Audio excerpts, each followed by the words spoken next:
Welcome back to Collectible Stonks. My name is Yamel. Glad to have you guys here today.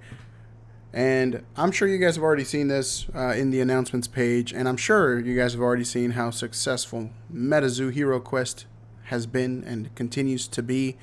And that's kind of what this conversation is about today. So, this is the Wakinian, which looks to be a part of the faction that Snipe is part of.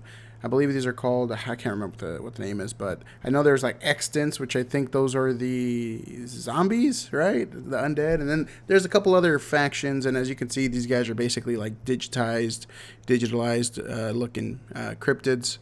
And Hero Quest, I think, was one of those sets that was extremely originally was unappreciated and everybody was kind of negative about it.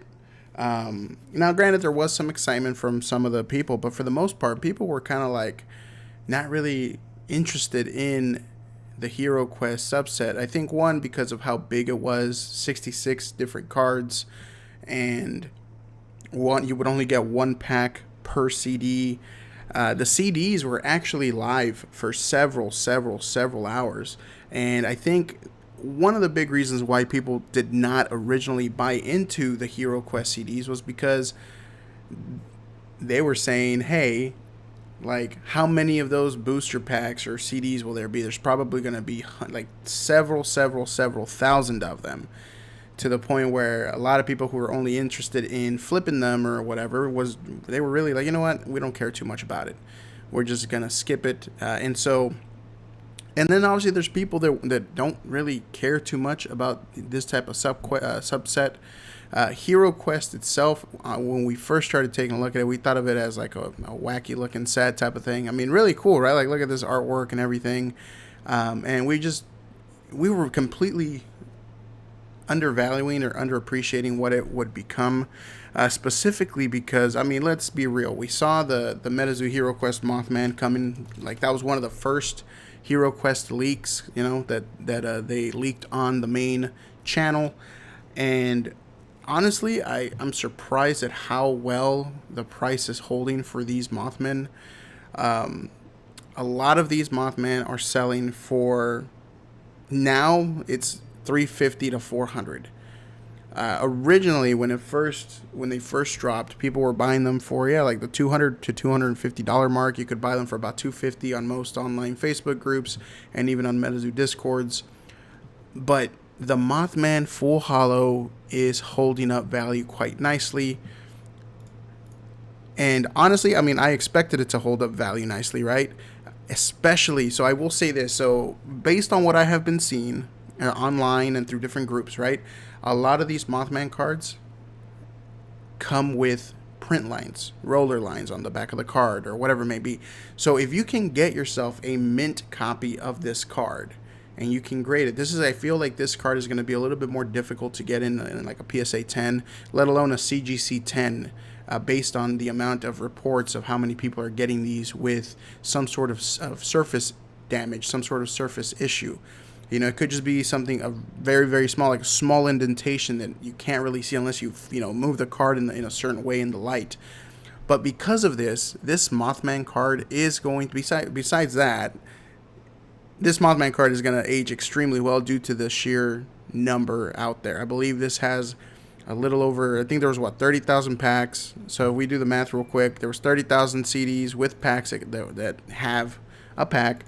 We divide that by 66 cards in the set. This is assuming that all cards have the same type of chance to be pulled. There's 454 cards of each that you can possibly get. Am I tripping? Did I do my math right? I think I did my math right. So there's roughly 454 of each type of card in existence, right? Which, I mean, that's pretty dang rare. And granted, a lot of Metazoo supplementary sets, do have these type of circulation or supply, like in circulation. There's a lot of cards that have only this much, or 400, 300 in circulation when they release the special products, right? But because it's a Mothman, obviously the price is going to always hold up more than other cards.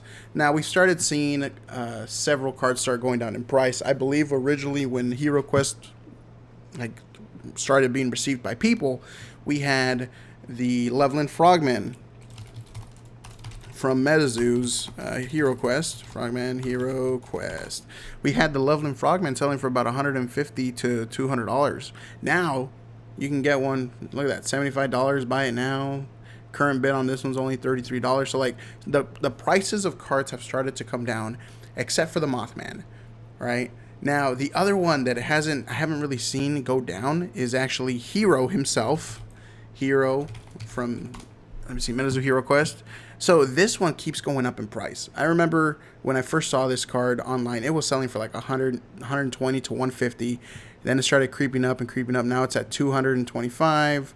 The 300 or best offer. This one's already at $180 essentially, current bid, and there's still another day and 5 hours left. So this card is one that keeps going up in oh, this one's signed. Yeah, so this one keeps going up in value as well. So Mothman Hero, and it used to be Grim Reaper. I don't know if Grim is still kind of selling for what it was, but Grim Reaper, Wendigo, like, yeah, Grim Reaper's holding up value pretty dang good in my opinion. These were selling for about 100 on release, and I mean, yeah, it stayed about consistently at 125, 150. So Grim is staying about equal to what it was when people first started receiving the actual discs, right? And then Wendigo, of course, is another one that's a fan favorite from this set. The Wendigo, it looks like a robot. There it is. So this one's 34, current bid. So I think Wendigo has started to come down. But these were selling for roughly that much. It used to be about $100. I don't know. I'll see now they're down to about 80. They haven't been bought, $15. So this one has come down in pricing compared to the others. But my all-time favorite one so far from this set, and mainly because I really like... Nope, sorry, not Hero. What am I doing? It's Sam Sinclair.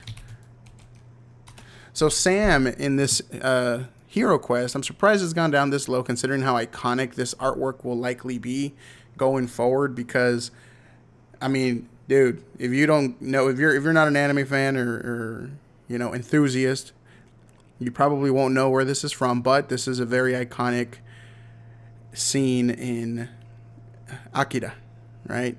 So the fact that they used the Akira, one of, you know, Japanese animation staples for animation back in the day, as, you know, the art for Sam Sinclair in this Hiroquest. Like, this is some of the best artwork that they have come out with. I love the reference for it. And this card was selling for a pretty penny too. This one has actually gone down from what I've been seeing, and it's surprises me considering how beautiful that artwork is, how iconic that artwork and pose is with the, you know, with the metallic arm and, you know, gooey arm and all that stuff coming out of him. Like, it's great. I really like that card. So Sam Sinclair has come down in pricing, but it's just very interesting how, you know, for the most part, they're staying steady. They, like, the ones that have gone down tremendously was probably the Loveland Frogman one, and Wendigo.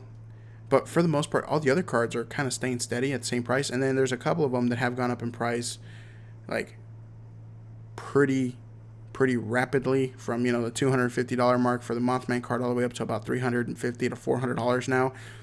And that bodes well. So the reason I'm saying this is because now we got confirmation that Steve Aoki has a remix CD coming out. I believe it's a remix. You know, don't quote me on that. I believe it's a remix CD of Hiroquest coming out, I'm assuming very soon. And this right here is going to be one of the cryptids that you can get from those packs. So it's going to be new cryptids, you know, new beasties, all that good stuff. So it's probably going to be more of the wilderness and UFO cryptids from the looks of it, with some other ones sprinkled in there, I'm sure, right? But I'm curious to find out if they're going to keep the Hiroquest 2 print run at 30,000. If they do, I really think that this time around they're gonna sell out right away, especially after seeing the demand for the CDs afterwards. Now, and you may say like, you know what, the CDs are selling for $25, which I mean, it doesn't seem like a lot, but when you realize that these CDs were selling for $6 each, and now they're selling for 25 plus shipping 20, like, and the other thing, these CDs were before people started pulling them and seeing how much the cards were selling in the secondary market. These CDs they had pre-orders up for like $14.99, $20, and now they've been going up in price to the $25-$30 mark. So yeah, man, like I'm a firm believer when it comes to promo products in general. For the most part, I really prefer to open up the promotional products because you have a really good chance of pulling a coveted card, especially when there's a Mothman or all these bigger hitters out there, right? Big hitters out there. So keep your eyes peeled. HeroQuest 2 should be coming out, and I don't know if it's going to be called HeroQuest 2, but HeroQuest Remix or whatever it's going to be, it should be coming out soon. Let's see if they keep the 30,000 print run. We'll see if that stays the same. We'll see if that goes down, or we'll see if that goes up, because from what we've seen, it took quite a bit of time before these CDs were even like done being like when they were finally out of stock, right? Now you can only get the regular CD with no packs from the Metazoo set, right? But the one thing I keep hearing about from everybody who has bought HeroQuest and from people who did not order HeroQuest is that their biggest regret is they didn't get more of them. As did I, because I got like 25 and I opened them all up, and I wish I would have recorded the video, guys, but I didn't. I actually just ended up having a whole unboxing, or I guess unwrapping day by myself, just kind of enjoying the artwork, enjoying the pulls, and I pulled a lot of good hits. And granted, I've already sold most of those at the peak of the market when they were first releasing. I still have a few of them left. I have like Headless Horseman, some other. I got hella lucky, guys. I got really lucky with my pulls. I got a Frogman, which I sold for like $100. Like I got really lucky with my pulls, right? So one of my biggest regrets was that I didn't buy 50 instead of 25. And so now we're gonna find out how the HeroQuest 2 is going to be received. I think we're going to sell out right away pretty quickly, or at least way faster than the first drop, because if we're seeing the price of singles, I mean, let's be real, most of the pulls that you get from HeroQuest cost the same as it does for the CD. Like $25, $25 for a card. For the most part. There are some cards that are like 15, but there's only a few of those. So for the most part, I was pulling like $40 cards and up. Every single time I opened a CD, I had a really good pull for like 35, 45 and up. And so like, let's find out. I guess that's what this video is about. Just kind of, hey, be prepared, because HeroQuest 2 or HeroQuest Remix, whatever they're going to call it, it's going to have new cards, new cryptids. And if this is any indication for what to expect them to sell out way quicker than the first drop did. And I wouldn't be shocked if the pricing of those CDs stay a little higher on the secondary market as opposed to the first ones, because now you're going to have more people kind of, buying those CDs and opening packs. And so the sealed value of those CDs may actually go up higher, while the singles may actually go down a little lower. So I wouldn't be shocked if like the HeroQuest Remix CDs are selling for $30, $35, while the singles, you may be opening some up that are $20, $25. So you have that like $10 sealed like premium, I guess, right? But I can't wait to see what other cryptids they're going to be making for the set, or they're going to be including in the set. I'm sure we're probably going to see some heavy hitters like, Men in Black, things like that. And I'm curious to see what the Mothman of HeroQuest Remix is going to be. Really excited to see which card is going to hold up the most. Obviously, Mothman is Mothman. It will always hold such a really high value in the secondary market. It is what it is. So unless there's another Mothman in there, or who knows, I'm calling it now. If there's another Mothman in the second set, it's going to be the White Mothman, and they're probably going to be a part of a different faction. So I'm calling it now. I'm calling it. If there's a second Mothman, it's going to be the white Mothman in a different faction other than the Extents. Or maybe it is an Extant and it's just a white version of the same Mothman as before. We'll see. If there's a Mothman, it's going to be probably the most expensive card. If there is no Mothman, curious to see which card does end up being the most expensive. But that's all I got for you guys. Let me know what you guys think down below. Like, are you going to be picking up the Hiroquest Remix CD when it comes out? I'm assuming it comes out in the next few months again. If they're already showing off art, I'm assuming within the next 3 to 4 months we'll probably hear about it. Or I thought I saw something that did with a release date of Hiroquest Remix. But are you guys going to pick some up? Do you plan on buying more than you did last time if you already bought some before? And for those of you who did not buy it last time, like what do you think? Like, do you regret not buying a few CDs to be able to open up some of these awesome packs, or are you kind of like, it still wasn't for you? Let me know down below. I appreciate you guys tuning in. And again, don't forget, we are running a giveaway. I should have probably said that in the beginning of the video. I'll probably do that going forward, guys. Don't forget, there's a giveaway. There's a giveaway happening every Friday. Do not forget to enter. It's completely free. I'm going to get all these shipped out ASAP for the winners already. In fact, today's Monday. I'll be probably shipping out those boxes today for the winners for last week. So don't forget to enter the giveaway. I'll be putting a link in the description. Actually, I'll probably pin the comment with our giveaway video for this week. That way you guys have a pretty dang good chance of getting some sweet LGS kit exclusives. And also, help the community grow, give back to the community. And I look forward to seeing what you guys pull, what you guys get. Just, add me on Instagram if you guys don't already have me on there. I would love to see what you guys get for the winners that get these boxes. And that's about it, guys. I'll see you on the next one. I appreciate you guys. And, yeah, see y'all soon.